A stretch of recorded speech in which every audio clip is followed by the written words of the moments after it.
Hi friends, welcome back to another video. చూసే ముందు subscribe చేసుకోండి ప్లీజ్. ఆ తర్వాత మేమైతే ఈరోజు సూసాలు చేయబోతున్నాం అనమాట. మేమైతే సూసాలు అంటాం, మీరేమంటారో కామెంట్ చేసేసేయండి.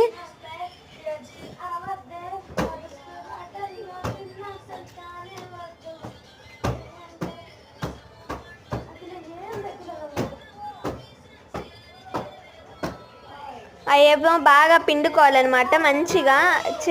అంటే నేను చేతికి అంటుందని తీస్తున్నాను, నాకు అలా గిల్ట్ అనమాట. మొత్తం అంటుకుంటా అంటే అందుకని నిదిలిస్తున్నాను అనమాట. అది పోవడానికి బాగా నానేసుకోవాలి ఒక 5 minutes. ఆ తర్వాత ఏమో అవన్నీ తీసేసుకొని ఒక ప్లేట్లో బొరుగులు అయితే బాగా నానేసుకోవాలి. ఆ తర్వాత నేనైతే చేతికి ఉంటున్నాయని వదిలిస్తున్నాను అనమాట. అంటే ఇలా ముంచి అయితే చేతికంటే అంటిద్దని ఇట్లా అంటున్నాను అనమాట. ఆ తర్వాత ఇవి బాగా పిండుకోవాలి. పిండుకొని పక్కన ప్లేట్లో పెట్టేసుకోవాలి.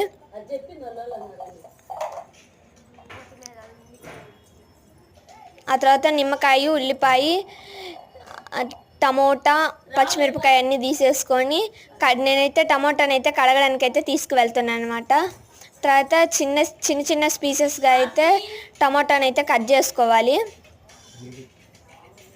ఆ తర్వాత అయితే ఉల్లిపాయ కట్ చేసుకోవాలి. అంతలోకే బాండిల్లో నూనె వేసుకున్నాను అనమాట. అంతలోకే బాండిల్లో నూనె వేసుకొని నూనె ఎగుతూ ఉన్నప్పుడు బాండిల్లో ఉల్లిపాయలు వేసుకోవాలి. ఆ తర్వాత పచ్చిమిర్చి కూడా వేసుకోవాలన్నమాట. కట్ చేసుకున్న పచ్చిమిర్చి, కరివేపాకు వేసుకోవాలి.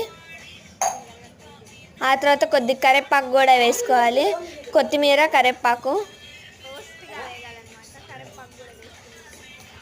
అవన్నీ వేసుకొని బాగా వేగాలన్నమాట కొద్దిగా. ఆ తర్వాత బాగా కలబెట్టి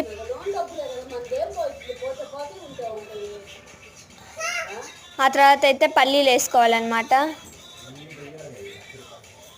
అదండి పల్లీలు.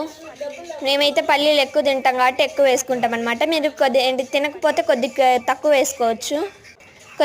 వేసుకోవచ్చు. బాగా కలబెట్టుకోవాలి. ఆ పల్లీలు బాగా వేగిన తర్వాత పసుపు మరియు నిమ్మకాయ జ్యూసు వేసుకోవాలన్నమాట. మేము పిండి పెట్టుకున్నాము, లేకపోతే డైరెక్ట్గా దాంట్లోనే పిండి వేయచ్చు. తర్వాత బాగా గలబెట్టుకొని తర్వాత ఉప్పు వేసుకోవాలి, చిటికెడు ఉప్పు. ఆ తర్వాత పుట్నాల పొడి పట్టుకొని ఆ తర్వాత సూసాలన్నీ బొరుగులు నానేసుకున్న బొరుగులు వాటిలో వేసేసి కలబెట్టేసుకొని పళ్ళెంలో వేసేసుకుంటే సూసాలు అయిపోతాయి.